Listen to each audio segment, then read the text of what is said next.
Welcome to my talk. I'm Emily Bache. I'm a YouTuber. I've written books, and I have my own company, Bache Consulting. So if you like what I'm saying today, you can find me on YouTube and social media and get my book and everything. But actually, what I'm going to be talking about today is not so much about technical coaching. It's more about, as the introduction said, approval testing.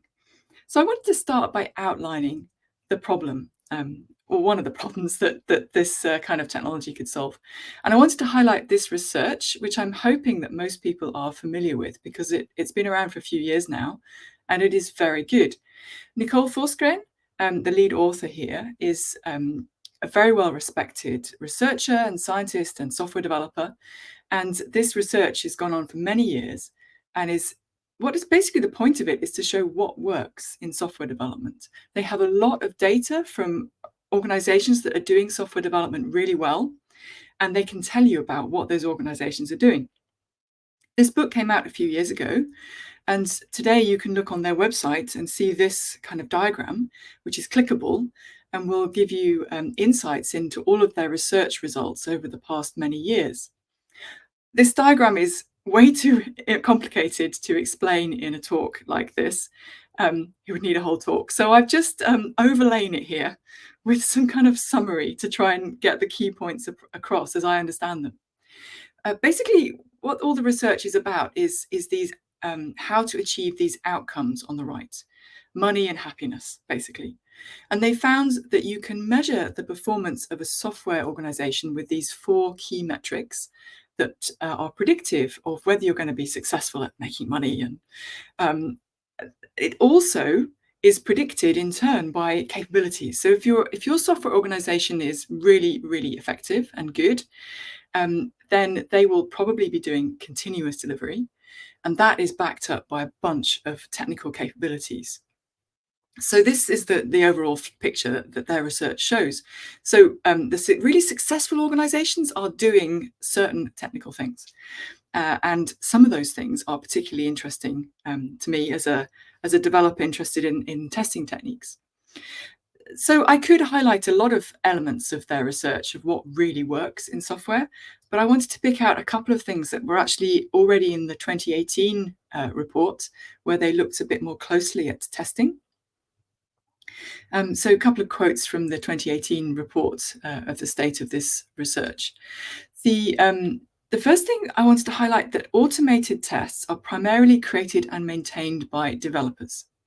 In effective organizations, you haven't got a separate kind of QA team of testers who are doing the automation.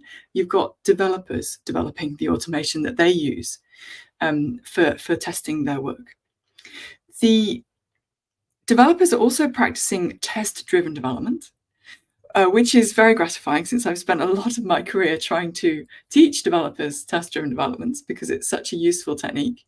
It's really cool to see that the research shows that the best organizations are doing this. And then this last point I think is really interesting because they found that in effective organizations, developers should be able to fix test failures using their own development environments. So they've developed some tests and they're running them locally against the code that they're developing.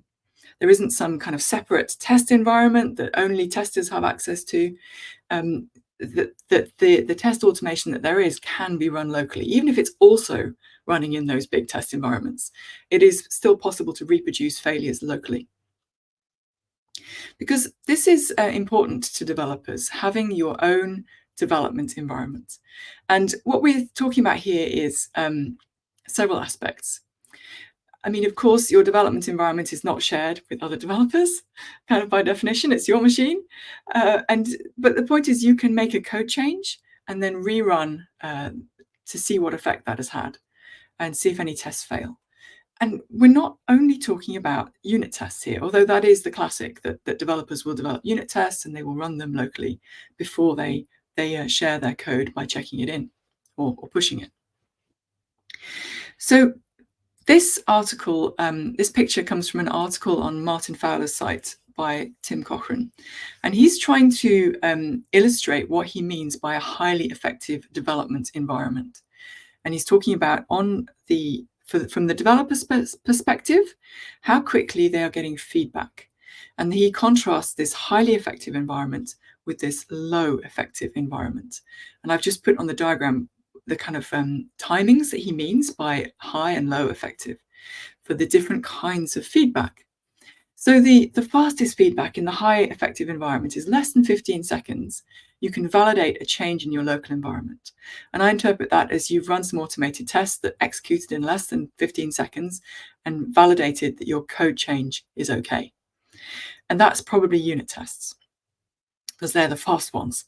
But then there's also validation that the code is passing governance standards, which is maybe not 15 seconds, but it's still on the scale of minutes. So this is some kind of static analysis, checking for dependencies, checking for SQL injection vulnerabilities, I don't know. Still very fast and good feedback. There's also then maybe even a little bit slower than that. You've got the validating it works with other components. So classically, that's your integration tests. Checking that it works when you integrate it with other parts of the system. And he's saying that feedback should come in minutes. So in my world, you're running those locally, even if maybe it's also running somewhere else a bit more slowly. But still, you're getting really good feedback on the scale of minutes and hours. And there's only days between deployments. Whereas the low effective environment, all those timescales are much longer. I mean, this seems really important to me because the quality of the feedback increases as you go through this list. The best feedback is, does it work in production? But really, ideally, you'd like to find out before you deploy it to production whether it works. So you've got all these other kinds of feedback which are trying to predict whether it will work in production. So the best kind of test feedback is going to predict behavior in production and also be fast. So that's what we want. We want that highly effective environment where we can get fast, predictive feedback in minutes or maybe hours, so that we can have effective development. Now, at this point, I'm like, yeah, great, let's do that. I live in Gothenburg in Sweden, and I'm just pointing it out on the map. I'm not based in like Silicon Valley or London or even Berlin. You know, there's not these very many of these really effective organizations with these really amazing development environments in Gothenburg. There are maybe a few, but my experience is largely from more traditional companies with those less effective development environments and legacy code. This is a lot of what I've worked with over the years. And I just wanted to explain what I mean by legacy code. This is a large, complicated code base, not very good tests, slow feedback in that development environment. But this code is really valuable. It's being used, it's making a lot of money. It needs to be improved and enhanced and maintained. So I've got this picture here of this chest of drawers that I use as a kind of metaphor for legacy code. And you've all got one of these in your house, I'm sure. It's essential. It's a piece of furniture. It's there and it's useful. It's got great stuff in it. But if you're honest, you're not entirely sure all of the things that are in there. And if you looked in one of the drawers, it might be a little bit messy towards the back, you know. So legacy code is a bit like that. It's essential, but it's a bit messy inside. So that's the picture I'm kind of using to represent it here in this presentation. So what I do most of the time actually is technical coaching, where I work with development teams, teaching skills to handle legacy code, refactoring skills, and building up a good engineering culture and helping people to be more effective as developers. And that's what my latest book is about, how I do technical coaching. The Samman method is what I've called it. It's a concrete, practical method for coaching. And the name Samman means together in Swedish.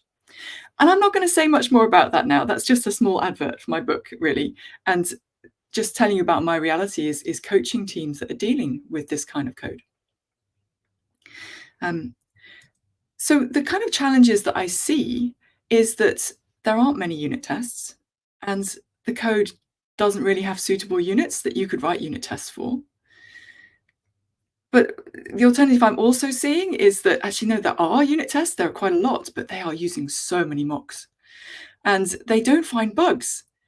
They kind of are really complex and loads of mocks because they're trying to compensate for the fact that there aren't units by using a lot of mocks. And they just make refactoring to create those units kind of harder almost. So I'm not really seeing teams being really very successful with unit testing with legacy code. But what I am seeing is that there's often very effective end-to-end tests. Well, effective in the sense that they find bugs, but less effective in that they are usually slow and unreliable, flaky. But they're essential. I mean, this is what is preventing you from releasing your new version of your system that's totally broken, because these tests find problems, but they are too slow and too unreliable for developers to generally use them to support the development. So what really matters in your own development environment, you want to make a code change and rerun your tests quickly, you need tests that are fast and predictive, so that they're good enough to support refactoring. And the unit tests aren't finding bugs, and they're not predictive, and the end-to-end tests are too slow, too unreliable. So there's a bit of a problem here. So this is the problem as I've outlined it, and now the rest of my talk is, well, okay, how do we achieve this? And I've got 3 techniques that I want to talk about: approval testing, sandboxing, and this third technique, which doesn't have quite such a snappy name, deploy local, version package, or mock. Maybe I'll come up with a better name for this soon. But anyway, I'm going to go through each of these techniques and describe what I mean by this, because I think it's all about architecture, really, underneath. Okay, approval testing. So I like to illustrate this with a small code carter, the vending machine code carter. So this is a sketch of an old-fashioned American vending machine. It's got a coin slot. You remember those coins? Actually, I think you still have coins in Germany. We largely don't have them in Sweden anymore. But this is an old American vending machine that takes coins. It's got a very small little display that just says, basically how much money you put in it. And then it's got buttons for selecting which product you want to buy from the selection that you can see. And then it hopefully will give you the product, and if there's any change, it will return some coins to you, and then you can get your product out through the big slot. So hopefully you're kind of familiar with these. You have them on like university campuses and hospitals and places. Not quite as old-fashioned as this, but So it's a code carter where you can write the brains of this machine and simulate that as if you were building a real vending machine, and it's kind of a fun exercise. So I've got a test case from the most recent time I did this exercise on the screen here. So I'm going to take you through this code. Don't worry. Hopefully you'll understand what this does. It's a test case written in C# called pay then select. And the first line of code there is initializing a story, because in my world, tests should tell a story about what they're testing. And this story has a name. It's called feature, pay first, then select product. And the beginning of this story, I need to set the scene. So I've got the machine, that's my vending machine, my system under test. It's got some stock. I'm going to put some chips and some candy in stock in that machine. And then I'm going to insert a bunch of coins into that machine, all like that. And then the opening scene is complete. The arrange part of the test is done. So I'm just telling, right, story, ready to arrange now. And then we've got the act step. So the act step is the user goes forward and selects the product, and then they wait 5 seconds. And then you're like, well, then what? What's the rest of the story? So actually all that the code here is just saying what is done to the system as set up and what is done to the system by the user. And all the rest is going to be verified in this last step, which is the approval testing part of the test. So you can't understand the story until you look at the printout, the approved text that was created when I ran the test. So this is what you can see on the right now. You've got the first line there is the title of the story. This is pay first, then select product. And then I've printed out the states of the vending machine at the end of the arrange part of the story. So this is what we open the scene with. We've got a vending machine with something on the display. It's got some coins in it, and it's got some stock, and everything else is basically empty. And then we've got the user action. The actor comes in and selects a product, and then we print the state of the vending machine again, and it says, thank you. and it's dispensed some candy and it's reduced the stock and we've got some coins in the bank. And then we wait the 5 seconds and it goes back to this state of saying, oh, I'm ready, you can insert the coin now. And that's the story. So actually you can understand what this test does by reading this file. And what it does when it runs the test, of course, is it goes through all of the actions and checks then that the story looks the same. And if the story looks the same, this text matches exactly what you actually got against what you've approved earlier, the test passes. But it could fail. And if it fails, you get a diff like this appearing on the screen. And it would hopefully be enough information that you could work out what's happened. So on one side, you've got the verified file. That's the approved file that I've when I created the test, I said, no, this is what the story should be. And then you've got the received text, and you can see the difference there being highlighted. In the received text, we've still got 1 candy in stock, even though we just dispensed some. So that seems like a bug in my simulator. Either that or I've just invented a way to create an infinite amount of candy, which could also be useful, but probably not actually what I'm wanting in this case. So this is highlighting a bug. I can then go and fix the bug and the test will start passing again. If, on the other hand, this was a feature, if I really had intended to infinitely generate candy, I could, at this point, approve the change just by moving the text from the received file into the approved file and then checking in the new updated version of the approved file. So it can be quite quick and cheap to update tests if things change as you want them to change. So the tools I've just been trying to explain are listed on this site, approvaltest.com. I'm one of the developers of the Java version and the Python version, but it's available for lots of different languages. So if you are using C#, go and look there and it'll point you at Verify, which is a sister tool. It's a fork, I think. But anyway, there's lots of these available. Okay, some theory then. A normal unit test has this structure, arrange, act, assert, and that's hopefully familiar. In the approval test, you basically switch out that assert for print diff. So the structure of an approval test would be arrange, act, print, diff.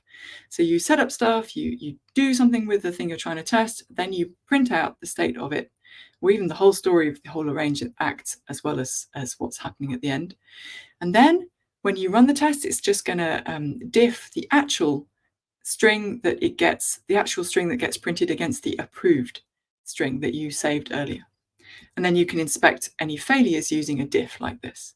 So the great advantage, I think, of this is it makes the test failures really, really readable. You get loads of context, and it's very easy, if actually it's not a bug and you want the new behavior, it's very easy to update your tests. No coding required, just updating a file. So the key to making this approach really work is having a good printer that will format what's going on in the scenario that you're trying to test as a multi-line string that will show you the context when a test fails and make it really easy to maintain the test. So the printer is a key concept here, and where I've seen people fail with approval testing, it's where they haven't paid enough attention to the printer and haven't really understood the significance of the text that they're trying to approve on. So when should you use this? Basically, approval testing is really helpful when you need more than one assertion to check something. As soon as you need more than one assertion, if it's doing more than one thing and you need to check them, all the things, then use approval testing. Use a print diff instead of writing more assertions. I kind of see custom assertions as an anti-pattern, basically. It's a missed opportunity to write an approval test. And this is particularly needed when you've got a larger chunk of code, like integration test or an end-to-end test, or something bigger than a tiny unit. And then you've probably got more than one outcome that you need to check, more than one assertion. No, use approvals, write a printer. And this is a technique that I've actually been talking about for a while now. I've got several videos on my YouTube channel that you could go and check out, including for the vending machine I was just talking about. So if you want to learn more about approval testing, there is resources on my YouTube and also on that approvaltest.com that I mentioned. So that's the first technique. Approval testing I find really helpful for legacy code that doesn't have small units. The next part I want to talk about then is sandboxing. This is another technique. It's kind of related. So just going back to what we want here, we want that really good development environment where you've got fast predictive tests. You can make a code change, rerun your tests, and then you can use them to help support refactoring and improving that legacy code, or developing new things. So what we were looking at just now was a piece of code that was basically an overgrown unit test. We were calling a function, the vending machine was a class, we were calling a function on it, and we were using a unit test framework with approvals added to it. So I would use verify or approvals for that kind of, it's like just an overgrown unit test for legacy code that has units that are a little larger, but they're still functions in the code, methods and functions. Now, what if it's much bigger than that? What if you've got a whole executable program? Well, then I would turn to a different approval testing tool called text test. And it's a tool that I'm also a developer of. So I'm not unbiased here, but hopefully you can still understand something useful from this talk. Now, the way text test works, of course, is it wants a really, starting from the other end, it's starting from the end-to-end test with the whole thing, wanting to test that. So sandboxing then is the process of proper test isolation for bigger pieces of code, stuff that's actually executable on, that you build and run, rather than just a function that you call. So before I really go into much more about this, let me explain the characteristics that a sandboxed executable or sandbox system would have. So still we're talking about one developer on their own development machine. They're going to deploy that sandboxed system and test it so they can, interact with it and check that it works. And then they can make a code change and redeploy and retest very quickly. But crucially, they can also deploy several copies of this sandboxed system in parallel. And this is the key to making this kind of tests fast enough. And it's taking advantage of the fact that your developer today is using a development machine that has loads of CPUs. I mean, I don't know, tens probably. When I started my career, you'd be lucky to have like 2 CPUs on your machine, 2 cores. Now they've got like 16 or whatever. And what you want is to be able to deploy the entire system once on each CPU. And with everything, the whole system. So I keep drawing pictures of this this vending machine in a sandbox. So more than talking about the vending machine as a C# class, here I'm thinking of it, okay, well, what if it was a service with endpoints that you could call and a database in the back? What I want is actually to sandbox all of that so that I can deploy the whole service with its database multiple times in parallel on my machine. And on each deployment, I can run a test case. So I can run lots of tests in parallel. So that's what I'm after. The other part that I need to name here is the test rig, the role of the test rig, which is going to control that sandboxed system and allow different test cases to supply that system with calls to different endpoints or different test data. So I kind of see it like this. You've got the sandbox system, you've got your test rig controlling it, and then you've got lots of test cases all using the same test rig. So I just want to explain this word test rig. You may be familiar with the idea of a rigged election. So I'm kind of using this word in that sense. A rigged election is one where the outcome is not in any doubt. The despot dictator has decided in advance that they are going to win, and it doesn't matter what anyone votes for. But this is the kind of same idea with a test rig, that the normal voters don't know that the election is rigged. They're putting their votes in a box. Just like the system that's being controlled by a test rig doesn't know that it's being controlled, and that all the outcomes are kind of pre-decided.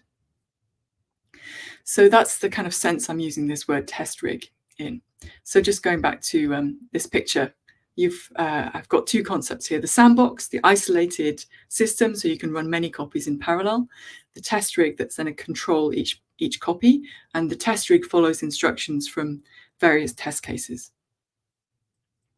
So just to, hopefully that's clear. Because now I've got a real example. This isn't so much about this vending machine code carter. This is a legacy system that I worked on a few years ago now.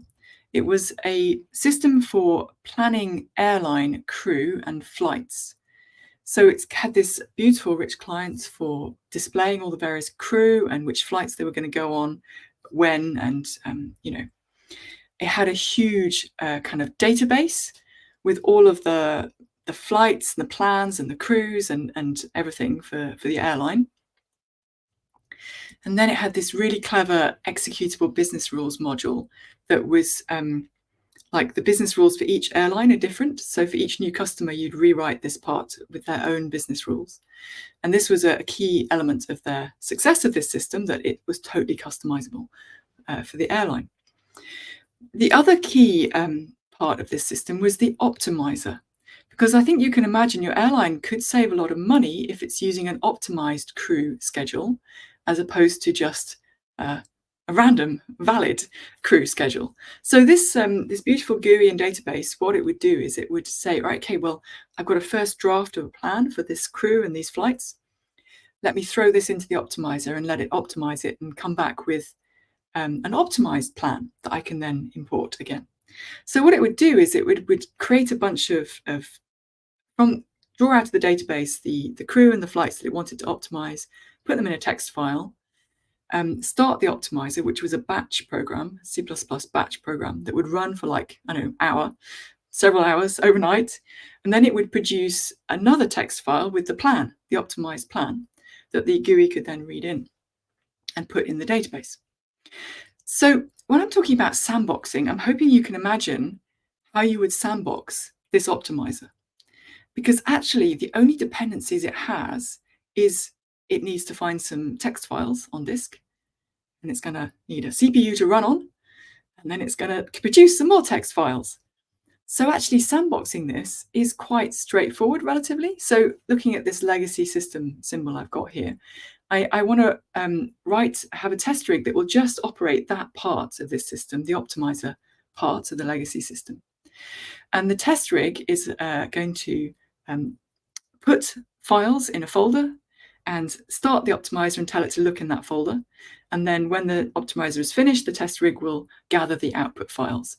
And surprise, surprise, use approval testing to check that they are correct. So this works very well with approval testing. So in effect, the sandbox is a temporary directory, and the test rig is just going to run the optimizer in that temporary directory. And you can run many of these in parallel, as long as you have enough temporary directories and enough CPUs to run this thing on. And the test rig is basically a Python script talking to the system under test and standard inputs, reading standard outputs, sending it command line options. So the test rig is a Python script using subprocess in this case. So it's not a Docker container, it's not anything very advanced, it's just folders on a disk. And this was hugely successful. The developers working on this optimizer loved this. They were like, well, I've got my own development environment. I can make a change. I can run tests really quickly because they all run in parallel. And these tests are fast and reliable enough to support refactoring. So this was like, win. Okay. Today, we don't see so many of those batch systems. Just going back to the vending machine, the equivalent really would be, instead of a temporary folder and a Python script, it's still a Python script. The test rig is still a Python script. But this time it's talking to the system under test via HTTP to the endpoints. And it's also talking to the database to find out what's in it and stuff. So it's still a temporary directory, but you're actually, the way you stop the services interfering with one another is by running them on different ports, so that your test rig can have many on different ports talking over HTTP. Okay, going back to the crew planner. So we had the optimizer developers having a great time with their sandbox system. So of course, then the attention moved to the other side. What about this half? Could we sandbox this rich GUI in its database and all these business rules and stuff. Could we run loads of these in parallel? Could we sandbox this? That would be great, because then the developers, this part of the system, would be able to take advantage of this fast feedback and reliable tests. So there were quite a few challenges with this. And it took quite a lot of effort to get the architecture in place to allow this. So first thing was that this database was enormous with all of these plans and flights and crews. First, we had to work out how to run the system on a very small amount of data that would be fast to load. And this huge Oracle database couldn't really do what we needed, so we replaced it with an in-memory lightweight database. And then you could run as many copies of this as you could start databases and front ends, basically. So this was a fair amount of work, I have to say. The other thing that was a lot of work was, of course, this is no longer producing text files to say what it does. This is a beautiful, rich client GUI. This is what the GUI looks like for this system. This is a picture of 3 crew and their plan. So which airports they're going to go to, the different colors mean what kind of duties they're going to be doing. So it's a beautiful, rich client GUI. At the time, this was more than 10 years ago, we judged that the technology to diff images in approval testing wasn't good enough. It may well be now, but at the time we thought, we need text. We need a printer. So this is what the GUI looks like in the printer rendering of it. You can still see the central table with the 3 crew members and the schedule on the right, and you can see the colors of all those blobs is written in text. So you've got the blue blob and the green blob and which times and stuff they're all between. So this was a huge amount of work, and it was very effective though for this system. Today, most of the GUIs we're working on are actually HTML. So, but the same kind of, this is much easier to render as text, because underneath an HTML GUI, you've got the DOM. And so on the one side of the screen, you've got the HTML GUI of a system that I've worked on. It's test data, it's not a real person here, but it's showing the blood test results for that person in a beautiful HTML table. And on the other side, the dark mode text there is the same GUI rendered as text, which is derived from the HTML. And it just shows the important thing that we wanted to check here for the approval test was to check that all of those test results were being displayed correctly. So even though on that crew planning system it was a rich GUI in a printer, this is a HTML GUI. It works for that too. The basic idea is that you're trying to use the starting point of end-to-end tests. You start from the point of view, well, I know end-to-end tests are really good because they find important issues. How can we make them less slow and less flaky? And the solution to that basically is stick the thing in a sandbox and control it with a test rig. And that will make it much more reliable, and you can run them in parallel so they're not too slow anymore. And this actually has proven to be effective in several systems that I've worked on. But what I showed you, I think, was that you tend not to put the entire system into the sandbox. You try and pull out a piece that's going to be a little bit easier to manage, a little bit faster to run. And most legacy systems have got these kind of natural boundaries, like the boundaries of a drawer in a chest of drawers, so that you can, pull out just that one piece, isolate that piece of the whole system and make it testable. So you want to have process boundaries. If you've got a big monolith like this, you want to find process boundaries where you can pull out pieces. And a monolith, kind of by definition, doesn't have very many process boundaries, but it might have modules inside it. And the idea would be to create APIs. If it's got a module that hangs together inside your monolith, stick a REST API on the front of it so that you can just isolate that piece, hopefully, and deploy it separately for testing. So I'd love to say a lot more about that, but I want to talk more about the kind of the third technique on my list, which is really for service-based systems. It's called deploy local, version package, or mock.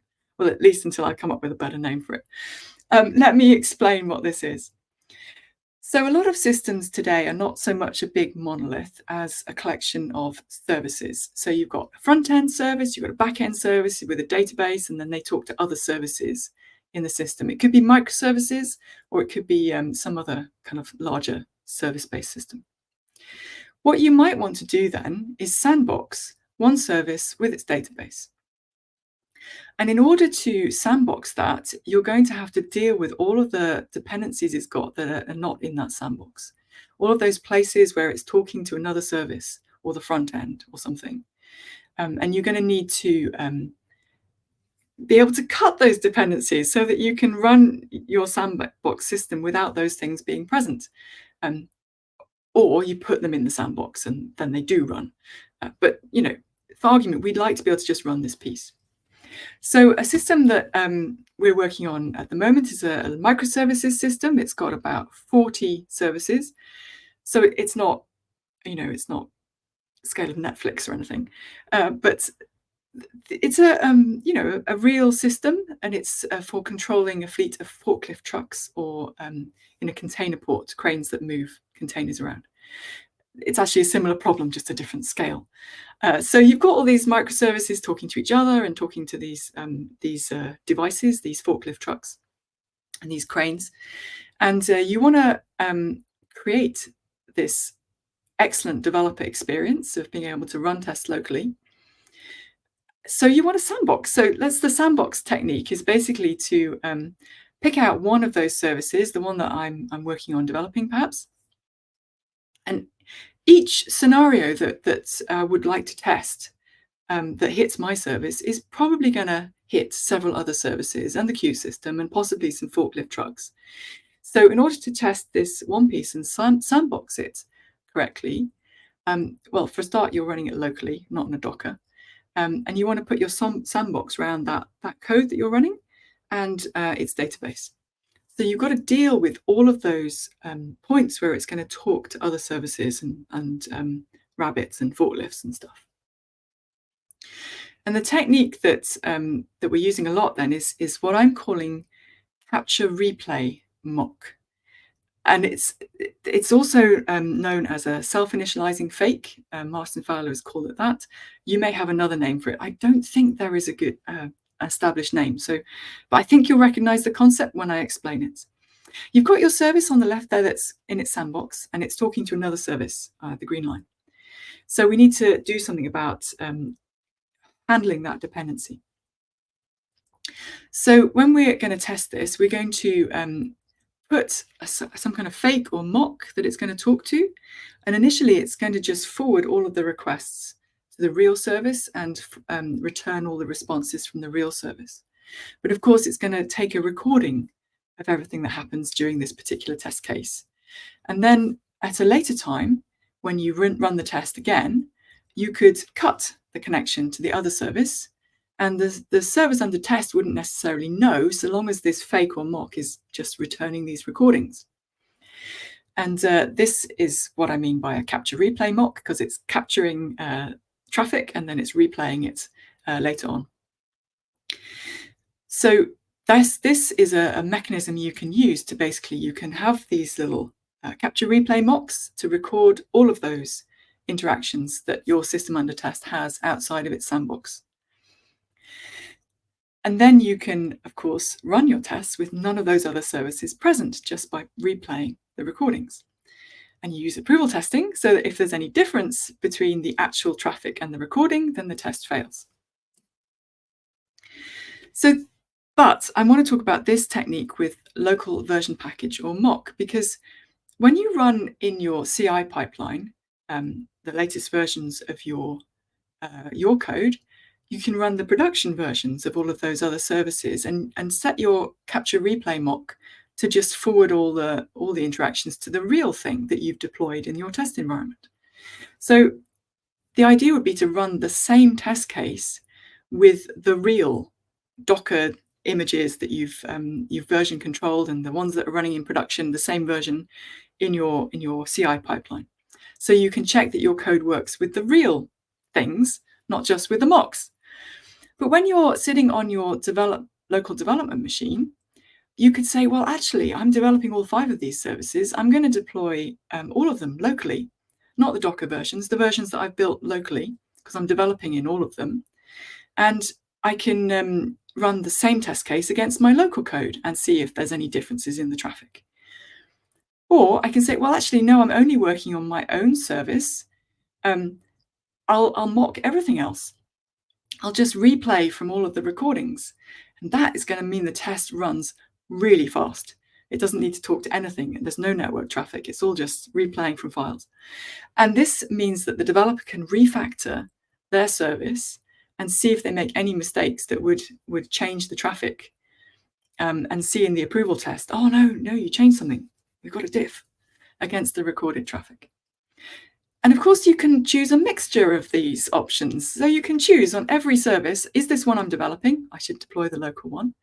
Is this one that I need the production version of that? I'll grab its Docker and deploy that. Or should I mock this thing because it's not affected by the code I'm changing at the moment?